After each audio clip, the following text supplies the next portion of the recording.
And we're going to get into that Xbox Ally S and X conversation. There's been a lot of really big news on what they're doing. And I think ultimately, folks, when this thing releases later this year in October, it is going to be a glimpse of the future for Xbox. And that future is incredibly bright.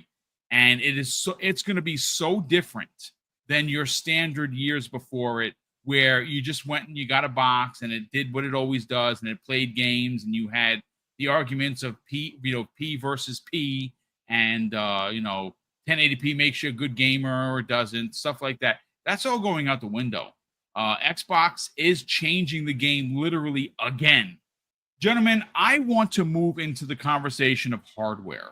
Now, not the traditional hardware, handheld hardware. And this year, we are going to see the launch of the Xbox Ally X and S consoles.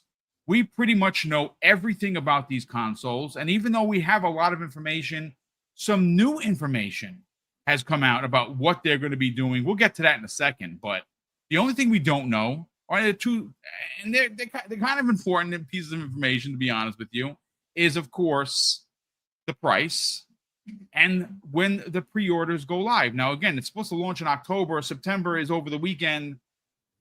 Hey, folks, we need the information, right? I'm the boss. I need the info. Hopefully, we get that information soon. Keosante on Primetime Gaming was saying that, the withholding of the price could be to potentially drop it by $50, which would be insane. Maybe the $549 version, which he believes is going to be the one to get. He's actually calling that over the big boy. That's $900 for a multitude of reasons. Again, I'm going to put a video out later today on the breakdown. But if you missed that and you don't want to wait, go check out Primetime Gaming, because he does break down why he thinks that. And it's a phenomenal conversation. If that gets dropped down to $499.99, Crispy Bomb, it's going to fly off shelves, because obviously now you're doing a price comparison almost to the Switch. Switch is $549 for the console $449 for the console by itself, $500 with a game. But at $499.99 for this handheld, that's going to give you the ability to play Steam, good old games, your Epic Game Store, Xbox Game Pass, and a good portion of your library. It's going to fly off shelves. The big boy, which again, I don't think that $850 or $849.99 to $899.99 is that big of a drop. Maybe they drop it $100 and they get it to $799.99. That would be something. But again, we will certainly see. But I had sent you guys over some information regarding what they are currently doing. And I got to shout out Tom Warren, who put out this story. This again, folks, this is brilliance happening in front of us, and a lot of us take it for granted. Like the work that Xbox is doing with ROG right now on this hardware is ultimately a blueprint or a step taking towards the future of their own hardware, which is expected in 2027. So Tom Warren put out a post here. He actually wrote an article from The Verge, and his post on X, which of course I'm going to add both his post and the article to the show. So if you want to check it out, please, by all means, check out what Tom had to say. He says Xbox's cross-device play history is rolling out now and syncs your recently played games on every screen, Crispy Bomb. Your recent game list on Xbox consoles, PC, or handhelds will remain consistent across all platforms, and that also now includes the cloud titles as well. Holy shit. They got so much slack, Crispy, for this is an Xbox or Xbox Play Anywhere. And when you read this, my God. And again, this is not console Warren, folks. This is just, let's be adults and read the room. Nintendo is always going to Nintendo. So they're not even a part of this conversation, right? But when you're talking platforms, you're talking Xbox, you're talking PC, and you are most definitely talking PlayStation. And if you kind of push PC off to the side because, well, PC is also going to PC on a regular basis, and you're talking Xbox and PlayStation, and you look at what both platforms are currently doing, Xbox is leaps and bounds ahead of Sony. Now, granted, I am not suggesting one iota that because of this new tech and what they're doing with the handhelds and what they're doing with to make every screen have your saves and you can literally go from screen to screen to screen and you're just going, is going to make anybody move or abandon PlayStation. I don't think that's going to happen. I think that the hardcore is going to stay with PlayStation and they're going to plan their $5,000 rates privately and never talk about it. But I think that the majority of people that play on PlayStation now are PlayStation gamers. A lot of those gamers are in this chat right now, and they're just gamers. And that's awesome. They don't care about console wars. They don't care about trolling. They just want to play good games. And right now they're winning because they're getting a bunch of Xbox games, and they get a chance to play on the platform and use the controller that they like using. A controller that might have followed them from the PlayStation 3, 4, and now 5, and potentially the 6. So you know what? That's fine. But Crispy, this is unbelievable news. And this also comes off the heels of another report that from Good Old Games is allowing you to link your account. So all of your games, we've seen this, we've talked about it. All your games are going to be up on the screen for you to look at. Everything that's installed, everything that you own, whether it be on Steam, Good Old Games, Epic Game Store, Xbox Game Pass, or your Xbox library. And again, not every game is playable today, but every game will be playable potentially tomorrow. And then I mean, like, how do you not play on Xbox is the question. Let's get your thoughts on this new report and, of course, the hardware that's expected to release in about a month. Yeah, I mean, you just kind of ran it down perfectly because this is just Good Old Games is first. That's all. Like, you're going to get announcements from all these storefronts because at the end of the day, they're going to look at it and be like, oh, we can make more money. It's going to take time for some of these games to be able to be played on some of these platforms that are going to come out because we're at the point where even Sony's looking at like a cell phone model. Be honest. Yeah. You know, having 3 different versions of a phone with different chipsets and screens. And, you know, it just so happens that you get to pick your TV and they're just going to change the box under your TV. The problem is Sony's looking at it still traditionally console. Microsoft's looking at it like, can we actually get a PC-like device in everyone's home? You know? Because people have pocket PCs, but can you still have, you know, that element that takes you away from the phone? You know what I mean? And they're looking at it that way. And people, I've seen arguments that, oh, it'll alienate your own ecosystem because then all people will do is buy Steam games. No, if you're sub the Game Pass, why would you even buy it? Those are the conundrums, you know. So the arguments are there, but I don't think they're going to mean anything because at the end of all of this, I think Xbox is going to sell way more than they ever have. I hope they're prepared because once it comes out, you know, I think you're right. I think the Ally S is even the one I would look to. If they lower the price, that would be awesome. Yeah, man. I don't know if that would happen, but it's kind of weird that you still don't have the price out there. And I feel like they know if they go up, then what the rumor is that there's going to be backlash big time. People are going to be like, oh, hell no, I ain't going to bother. You know what I mean? And that's where you say, do you go to because like you go to the Switch price, realistically, it really is because Mario Kart World is like needed. So, you know, if you go to that price at $500 for that, even if you left the X1 at the price, but just lowered the other one, I think it would sell really well, and people would want to experience what they're trying to build. But got to be mindful. It's very in its infantile stage, and it could be a hot mess at the beginning. That's why I'm not really looking to it as much, especially financial wise at this point. So maybe getting towards Christmas, you never know. And I think that's going to be a big deal, the release of it, getting that ramped up, and hopefully they don't have the scalpers out there. Cause I swear, like, they just ruin everything now. Like, even like people trying to collect cards and stuff, like it's just ridiculous, but we can only hope, right? So, but yeah, I think it's going to be a big sell, at least the S version. Well, you know what's interesting? I don't know if there is going to be a scalper problem. Now, granted, you're onto something, because normally the scalpers come out. It's releasing right before the major holidays. Obviously, it's October. So you have Thanksgiving, and then when Thanksgiving hits, it's all Christmas talk, right?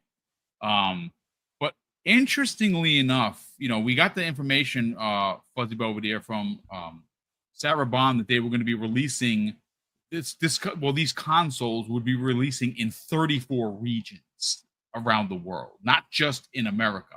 So I think obviously they're getting prepared to make these widely available. It is 2025. I don't know. I mean, well, we do know everything's expensive, but I don't know if that's going to get people not to buy, or to kind of, because again, everything's so expensive right now.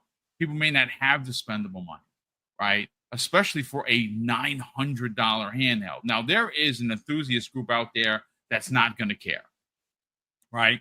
And we're a part of that. But after speaking with Kay Asante, I'm kind of like really stuck. I don't know if I want the $900 one or the potentially $500 one. And you know something, hearing you talk about it, you have been pushing the envelope for weeks now on why this thing is as good, potentially even better than the Steam Deck, and why it's worth its price of admission. And now we get all this new information about what this thing is going to be able to do, where no matter where you go, if you're gaming on your PC, your handheld, your Xbox, your TV, your tablet, your phone, everything is going to be under one screen, which is insane. But then, of course, this happens to launch right before the console. Like I said, I know that sometimes Xbox does get it wrong. This is one of those instances where they freaking got it right, man. Let's get your thoughts on it. Oh yeah, and Crispy had pointed this out to me like a month or so ago. Remember when I made that request, like on the console, I want to have it where I can sort my library by Play Anywhere, Yes. to know how many games I own. They already done that and taken care of that in the update, a recent update on Xbox. So if you go to your library that you currently have, and you know how it's like broken up between like Game Pass or games with gold, games you own, and so forth, you'll start to see. So just for a bit of background, I have like 900 games I have access to. A good bit of them are Game Pass games, but there's also quite a few digitally owned games and things. And out of the 900, almost 400 of them are Play Anywhere that I have. So that gives me a pretty good understanding that if I go and buy this device, I have 400 games I have instant access to, of which, with the syncing of your saves and progress, with certain exceptions, and I think Fallout 4 is still that exception, because that's one of the few first party studio games that I have two different saves and I can't link them, kind of thing. Although maybe I can, choose to overwrite the one with the most progress, which I think is the one that's on my console. But all in all, you'd be able to see out of your library of Play Anywhere games what you already have access to. Now, I know some of your older 360 titles, with a few exceptions, some of them are Play Anywhere, but a lot of them aren't. A lot of your Xbox One games, about 50-50 split. If it's first party, it's probably Play Anywhere. If it's something like a Take-Two or Rockstar game, it's probably not, because they're going to want you to double and triple dip. But it gives you a good idea of what you already own that you can play on this device from day one. And if you're looking at it from a Game Pass standpoint, more than half the games that are on Game Pass right now are Play Anywhere. Now, a good bit are first party, a good bit are also a lot of their partner devs that, like Ubisoft has some stuff that's Play Anywhere. I'm trying to think. Capcom, a lot of their stuff is Play Anywhere. A lot of Sega, with the exception of the Shinobi title, that's the one that kind of stings a little bit because that's like a perfect game for a handheld device. But I have a feeling it will eventually wind up being a Play Anywhere. Maybe it was a timing matter, or maybe Sega's like, hey, we know this works great on that handheld device. We want you to double dip. Whatever the case may be, you should have a pretty good idea of what amount of your library will carry everywhere you go if you were to pick up this device. And like I said, for that device to be under $600, that's well worth that price for that, technology. Think of it as a console on the go that's more powerful than a Steam Deck, more powerful than a Switch, or even the Switch 2 for that matter. And given the news that we've been hearing about Nintendo being Nintendo, where they're kind of stingy on some of the dev kits, they're like, oh, just make the game work for Switch 1 and it'll automatically work for Switch 2, which we all know our cell phones are probably more powerful than the Switch 1. So good luck with that. But, it is what it is as far as that's concerned. But I would say things like good old games, having it where you can link your account. We've had that with Steam. Epic, I believe I already have that linked as well. Yes, mine as well. Me too. So you have all of those games, like especially like with GOG, I got like 50 games for free a while ago. Like they were like that's nice, dude. They were like 6 cents each. These are games that were about to be delisted. And GOG is great about preservation of older games. So if there's like an old niche side beat 'em up kind of game, or like an old RPG that was more text than actual like screens and things like that, you can probably find it on there, where it's hard to find them anywhere other than on like a CD-ROM from like the 80s or 90s or something along those lines. But having where you can link all those accounts and knowing that this new device will be able to spot those library items that you can download natively to that device without having to worry about streaming is awesome. But keep in mind, it can still do the streaming. So just like with Xbox making it so you can do the stream your owned games, not just the ones that are in Game Pass, but you can also stream games from a lot of those partner developers that you may have installed on your Series X, and you can just have it stream as if it's natively to your device. In the same household or in the same Wi-Fi, it works like flawlessly in most cases.